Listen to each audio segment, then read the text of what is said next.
All right, today we're back in Vista. We're gonna go for a skate, so come along. All right, yeah, dude, this is my 100th YouTube video. So very, very happy about that. I started filming on December 7th, 2020. And today is September 2nd, 2021. I'm on my 100th video. Show you the footwear.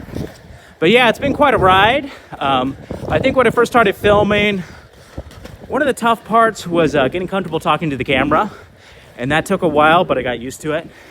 And I'm filming on an iPad. I actually had to build my own handle for the iPad because I just couldn't find anything to hold the iPad with. So what I did was I got a stand, basically a stand that's designed so you can watch movies on your countertop with your iPad.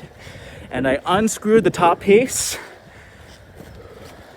And basically I made a handle grip out of plastic film and shoelaces. I just took what I had in my car and yeah, dude, made it work. But yeah, it's been a fun ride. It's been cool. It's been a great experience. I've always loved YouTube. Basically for me, I have not had a television set in my bedroom since the year 2007. So 14 years, I've always had a computer in my room instead. So I've always been really, really into YouTube. I've been wanting to make a YouTube channel for years, but never really had the right subject to make it about. And so then I got really passionate about skating and I decided to make a YouTube channel. I still had little clips on Facebook of me skating. But yeah, dude, it's been quite a ride. You know, I've really had to do things by myself this entire 100 videos. Haven't had any help, but I just had to figure out for myself. And that's good though, it's building self-reliant. And for me, what I really want to do is I just want to grow the sport of inline. I just want to make it larger, more popular, and bring more money into the sport so the sport can grow. Because you see, the thing about inline, buying inline skates is a little bit problematic. If you want a pair of good high quality skates, you have to buy them online. And the thing is, you can't try the skates before you buy them. And once you buy the skates, you can't return them. Because, you know, you're putting something on your feet. You don't know if it's going to fit you right until you make strides. So you might, you know, put the skates on, but you got to really get out on the trail and make strides to really know if they fit you right. And it's tricky because as soon as you get out on that trail, maybe you realize these skates don't fit you right. Your wheels are scuffed up from the trail. And at that point, you can't return them. So, you know, the online retailers do a good job, but I feel like the best thing for inline would be brick and mortar stores. If there was a place where people could go, try the skates on, and if you had an actual storefront with a track around it, that way people could get out on the skates, make strides, and really see if the skates actually do fit them or not. So I feel like that would be ideal. The reason why that stuff doesn't exist, there's not enough money in the sport. And the way we can change that, bring more cultural relevance to inline, which leads to more demand for skates, which leads to more money in the inline industry. And then from there, we can have brick and mortar inline skate shops. But yeah, you know, for example, with skateboarding, it's just a given. You could go to any town in any part of America, you can get a complete skateboard from scratch. And in skateboarding, if you buy a complete skateboard that's pre-assembled, that's viewed as a lower quality, maybe medium quality. Most people with skateboards, they want to get a complete skateboard from scratch. And I really want to build up the sport of inline to a point where people can do that with inline skates. They can show up, get a custom setup. And yeah, so we got to help build the sport, build out the presence on social media, which leads to more demand for skates, which leads to more money in the skate industry. And can open up the door for brick and mortar skate shops. And same thing with cycling. You know, if you want a high quality road bicycle, you go to the bicycle shop. You know, nobody's going to buy a bicycle online. So yeah, and that's because there's enough demand for skateboards. There's enough demand for bicycles that brick and mortar shops can exist and they can do well. So yeah, dude, really want to help grow the sport and help bring attention to it. But yeah, dude, trade footwork. And also, I'd like to say brick and mortar skate shops because, you know, with speed skating, it can be very, very tricky. A lot of speed skates, they come completely unassembled, and it's up to the skater to assemble it themselves.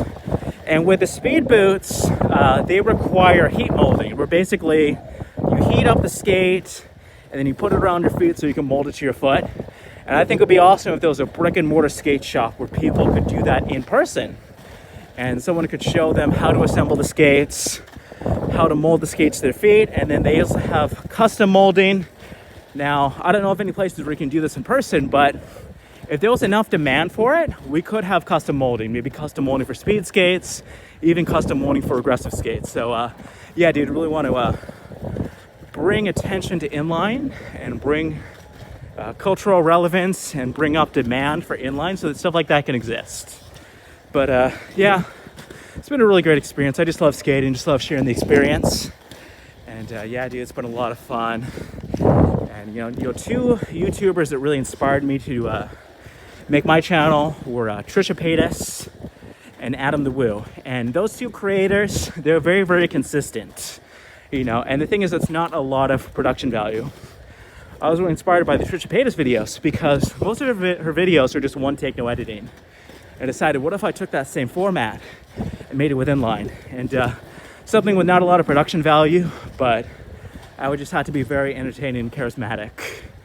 And yeah, dude, love skating, love sharing the experience. And I feel like I do need a partner, someone who understands the tech side of it, but someone who's also charismatic and entertaining and comfortable on camera. But you know, these things happen naturally. You gotta just get out, meet people, and eventually find a skate bro we can create with. But yeah, I think my vision for the future of inline is also more options for customization. You see, when I first started skating, I started on 4x80s, and then I decided to move up to 3x100s. So I got an entirely new pair of skates because the skates I started with did not have removable frames. And then after a while, I decided I wanted to upgrade to 3x110s, and I still had to buy an entirely new pair of skates because the skates I had did not have removable frames.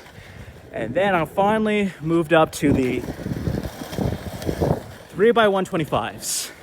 And every time I got larger wheels, I had to buy an entirely new pair of skates. So I think it would be better if there are more options for customization, just like with skateboarding. You know, it's a given. You can go into a skate shop, get a custom skateboard.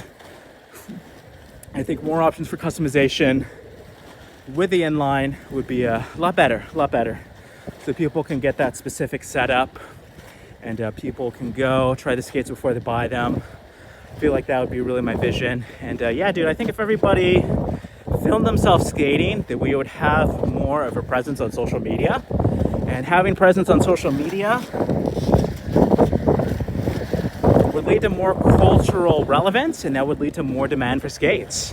And that would help make brick and mortar skate shops a reality. And I think the other thing about inline, you know, I feel like inline has a better home in the fitness community than it does in the action sports community. You know, inline has always been treated like the illegitimate stepchild of action sports.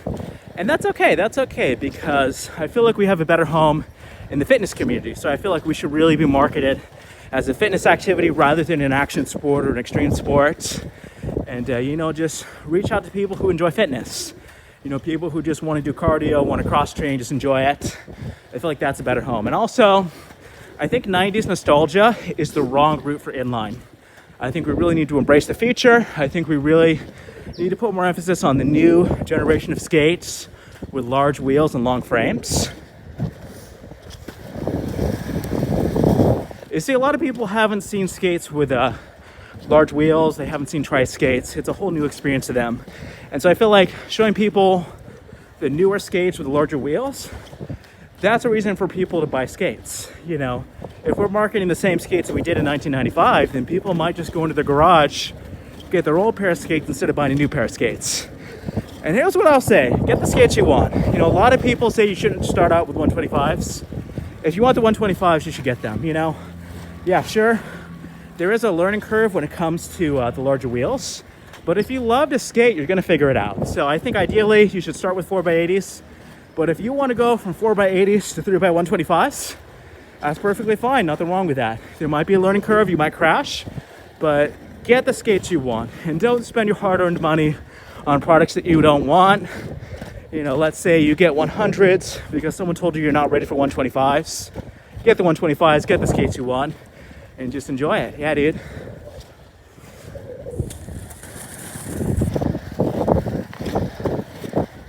But yeah, still learning the whole process. I'm still kind of learning the editing process. And, you know, I'm kind of glad that I haven't had any help because it just made me self-reliant. And yeah, dude, I had to learn it on my own. But okay, yeah, dude. I think this is it. But yeah, dude, 100 videos. So hopefully I'll make 100 more. And I'm always glad to share the skate experience.